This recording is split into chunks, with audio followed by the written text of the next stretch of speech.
Salut, ici c'est King of Kings le bâtisseur. Bienvenue une nouvelle fois à une autre édition de notre show. Le show que nous avons baptisé Les Faits. Ici, nous ne parlons que de réalités qui choquent. Ce soir, nous allons parler d'un sujet qui a rapport avec le bonheur. Nous savons tous qu'en tant qu'être humain, tout le monde est à la recherche du bonheur. Et dans cette quête du bonheur, il y a plusieurs méthodes, plusieurs stratégies. Bon, chacun vient avec sa formule. Donc, c'est ainsi que je suis tombé sur une formule japonaise appelée Ikigai, que j'ai trouvée très intéressante. Donc, j'ai voulu la partager avec vous. Et peut-être que ça pourra profiter à certains d'entre nous. Pourquoi pas. Donc, le bonheur, bon, en tout cas, pour moi, le bonheur, je vais donner ma définition du bonheur d'abord avant de me plonger dans cette formule japonaise appelée Ikigai. Pour moi, le bonheur, c'est faire déjà ce que l'on aime. C'est déjà ça, faire ce que l'on aime. Et peu importe si l'on gagne beaucoup d'argent ou pas. Moi, je crois que si l'on fait ce qu'il aime, déjà, il va pas s'ennuyer. Voilà, donc, il va avoir quand même cette sensation, cette émotion que tout le monde connaît lorsqu'on est amoureux de quelque chose. Donc, je pense que ce serait le même effet parce que quand on tombe amoureux d'une femme, par exemple, ou bien d'un homme, je ne suis pas sûr que on pense à l'argent, on ne pense pas forcément à l'argent quand on tombe amoureux de quelqu'un. On pense beaucoup plus à être avec la personne, à vivre des choses avec la personne. Donc, moi, je me dis que bon, si quelqu'un trouve ce pourquoi il est vraiment passionné, il ne pense même pas à l'argent. Il pense juste plutôt à comment faire cette chose-là de façon plus correcte, ainsi de suite, quoi. Donc, pour moi, la définition du bonheur, c'est déjà faire ce que l'on aime. Et puis bon, la vie va suivre son cours tranquillement, quoi. Et c'est pourquoi j'aime beaucoup le Steve Jobs. C'est un monsieur que j'aime beaucoup par rapport à ce qu'il a eu à faire dans sa vie. Et bon, pour ceux qui connaissent son histoire, il a créé son entreprise. Après tout, il a été chassé de l'entreprise. Il a recommencé à zéro. Bon, s'il n'y avait pas d'amour dans ce qu'il faisait, je ne crois pas qu'il pourrait se relever. Mais c'est à cause de l'amour. Et lui-même, lors d'un discours dans une université aux États-Unis, il a même conseillé aux étudiants de toujours faire ce qu'ils aiment faire. Comme ça, ils n'auront pas l'impression d'être en train de travailler. C'est tout à fait normal. Quand vous faites ce que vous aimez vraiment, vous n'avez pas l'impression de travailler. Vous avez l'impression de jouer. Et vous avez la joie du cœur, la paix, bon, à part la fatigue qui va venir de temps en temps, mais vous êtes quand même très bien. Et donc, je vais maintenant, après ma propre définition du bonheur, je vais aller maintenant dans la formule d'Ikigai. Et d'après cette formule, il y a 4 composantes.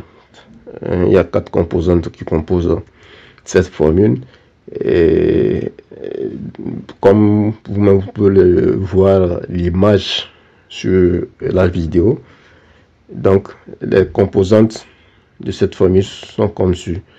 Il y a d'abord ce que vous savez faire, ce que vous aimez faire, ce dont le monde a besoin et ce qui vous paie bien. Ouais. Donc, si on combine ce que vous savez faire et ce que vous aimez faire, ça donne ce qu'on appelle la passion. Ce que vous aimez faire et ce que vous savez faire, les deux combinés, donnent ce qu'on appelle la passion. Parce qu'il y a des gens qui aiment faire des choses, mais qui ne sont pas doués pour ça. C'est-à-dire qu'ils aiment ça, mais ils n'ont pas le savoir-faire. Il y a aussi des gens qui ont le savoir-faire de quelque chose, mais qui n'aiment pas cette chose forcément. Oui. Donc, quand les deux là sont combinés, ce que vous aimez faire et ce que vous savez faire sont combinés, on appelle ça de la passion. Voilà. Donc pour moi, d'après moi, ma définition déjà, si vous avez la passion pour un truc, vous êtes déjà heureux. Mais d'après la formule du bonheur de Ikigai, ce n'est pas suffisant. Donc il y a aussi maintenant, si on combine maintenant ce que vous aimez faire et ce dont le monde a besoin, ça fait ce qu'on appelle mission. Ça forme ce qu'on appelle mission. Et comme mission, dans la vie, on peut voir qu'il y a certains types de personnes qui travaillent comme des missionnaires. En fait. C'est comme s'ils sont en mission sur cette terre. On peut donner l'exemple des gens qui luttent souvent pour l'environnement, les gens qui luttent souvent pour les causes des peuples. Parce que souvent, c'est des gens qu'on enferme, qui ressortent, qui retournent à la prison, ainsi de suite. Ils sont là seulement en train de lutter. Ils ne gagnent pas forcément quelque chose de ça. Donc, eux, c'est leur mission aussi. On peut aussi parler peut-être des hommes religieux. Bon, tout ça, c'est des missionnaires, vous voyez. Donc, eux, ils aiment faire ça.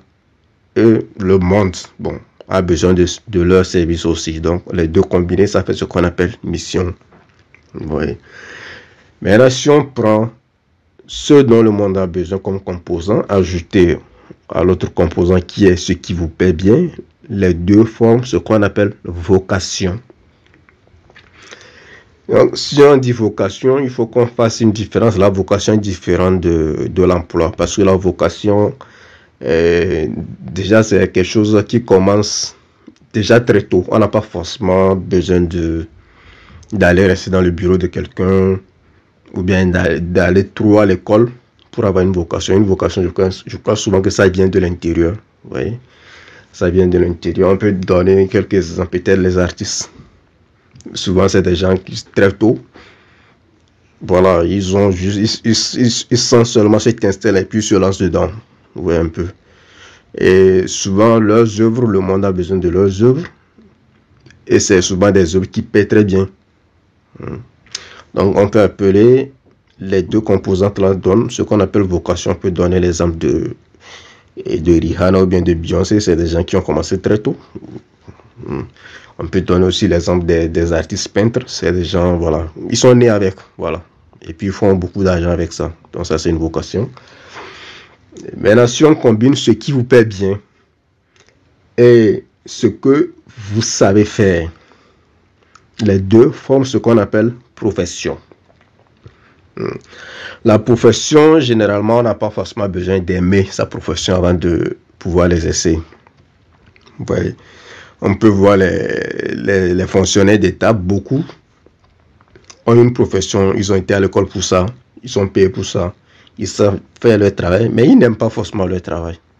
Vous voyez, et généralement, celui qui n'aime pas son travail ne fera pas bien son travail, même s'il a le savoir-faire. Un peu. C'est comme certaines personnes qui ont le don de peut-être de chanter. Ça les paie bien, mais c'est pas forcément ce qu'ils aiment faire. Ouais, un peu. Donc ils prennent pas trop ça au sérieux. Donc ça, c'est la profession. La profession, c'est généralement ce que l'on va apprendre. L'on va apprendre, il suit peut-être une formation ou bien des années sur le banc, il finit. Et il a un papier qui lui permet d'exercer ce qu'il a appris. Et on lui paie en fonction de son temps. Ça, c'est une profession. Pas forcément besoin d'amour. Mais l'essentiel, c'est que ça vous nourrit. Voilà. Un peu. Donc, si on voit les quatre composantes là, on voit ce que vous aimez faire. Ça, c'est de l'amour. Ce que vous savez faire. Ce que vous avez appris ou bien quelque chose dont vous avez le don peut-être. Ce qui vous paie bien, il y a des choses qui paient bien, dont vous n'avez pas forcément, que vous n'aimez pas forcément, et puis ceux dont le monde a besoin. Donc, on en donne un peu d'exemples, un peu partout.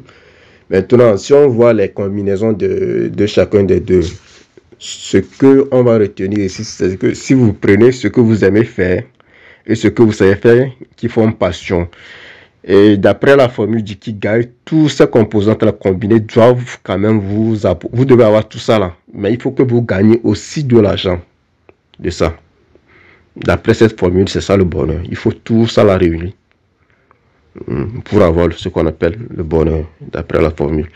Donc, si vous avez seulement ce que vous savez faire et ce que vous aimez faire, c'est insuffisant parce que la passion pour quelque chose ne vous rapporte pas forcément de l'argent. Donc, d'après cette formule, il va falloir que vous trouviez un moyen pour faire de votre passion, en tout cas transformer votre passion en argent. Ok? D'après cette formule aussi, si vous prenez la composante, ce que vous savez faire et ce qui vous fait bien, les deux forcément, ça fait une profession. C'est vrai, vous gagnez de l'argent, mais vous n'avez pas l'amour pour ce que vous êtes en train de faire. Donc, d'après cette formule, les deux composantes-là, qu'on appelle profession, il vaut mieux faire un effort pour trouver quelque chose qu'on aime faire et faire de l'argent. C'est mieux de faire quelque chose que juste vous savez faire, mais que vous n'aimez pas, mais qui vous rapporte beaucoup d'argent. Ouais, un peu. Et donc, ici, on voit qu'il y a le manque d'amour. Mais si on prend aussi la vocation, qui est la combinaison de ce qui vous paie bien et ce dont le monde a besoin, on a donné l'exemple des artistes comme Rihanna. Ça, c'est une vocation. Pas forcément, vous n'avez pas forcément besoin d'aimer ça. Vous n'avez pas forcément besoin de savoir vraiment faire ça, mais il suffit juste que vous vous sentez, voilà, il y a un appel, quelque chose qui vous appelle vers ça. Vous le faites. Mais par rapport à la vocation, il va falloir quand même que vous vous améliorez, parce qu'il y a des gens qui ont pour vocation de chanter, mais ils ne savent pas vraiment chanter. Mais en tout cas, ils sont en train de chanter, ils continuent à chanter, ils gagnent leur argent, ça leur paie beaucoup d'argent, mais il faut qu'ils s'améliorent de jour en jour pour rester au top. Un peu d'après la formule de d'Ikigai, il faut ça. Et maintenant, la dernière qui est la mission, comme on a cité les âmes des hommes de Dieu et les âmes des hommes qui luttent pour l'environnement, etc. Qui est la mission, c'est-à-dire l'ensemble de ce dont le monde a besoin et ce que vous aimez faire. Ici aussi, on voit que ça ne vous rapporte pas forcément de l'argent. Vous voyez, c'est un combat noble, mais ça ne vous rapporte pas forcément de l'argent. Et d'après la formule d'Ikigai aussi, ici aussi, il faut que vous faites un effort pour que cela puisse pour que votre mission puisse vous rapporter de l'argent et qu'il puisse peut-être aussi, et que vous faites en sorte aussi de vous améliorer chaque jour dans votre mission. Ok, donc c'est tout ça qui compose la formule d'Ikigai. Donc d'après la formule d'Ikigai, il faut combiner la passion, la mission, la vocation et la profession. Ouais, un peu tout ça là. Vous devez combiner tout ça pour être heureux. Donc il faut l'amour, il faut le savoir-faire, il faut gagner de l'argent avec, et il faut avoir l'impression de faire de ça une mission. Donc les quatre réunis, en ce moment, vous devenez un être heureux d'après la formule d'Ikigai. Donc, c'est un peu ça, la découverte d'aujourd'hui. J'espère que je me suis bien expliqué. Bon, au cas où mon explication n'est pas claire sur la photo quand même, de la vidéo, chacun peut essayer de voir, d'analyser, essayer de comprendre le message que j'ai voulu faire passer. Et peut-être que ça pourrait aider les gens. On ne sait jamais. Donc, c'est ça. Sur ce, je vais vous laisser. C'était King of Kingsland, le bâtisseur. Vous aimez la vidéo, vous vous abonnez, vous partagez. Vous pouvez aussi pousser vos propres recherches approfondies sur la formule Ikigai. Et vous allez voir. Il y a même, je crois, des livres audio concernant ça, pour ceux qui n'ont pas trop le temps de lire. Donc, sur ce, je vous laisse. Ciao.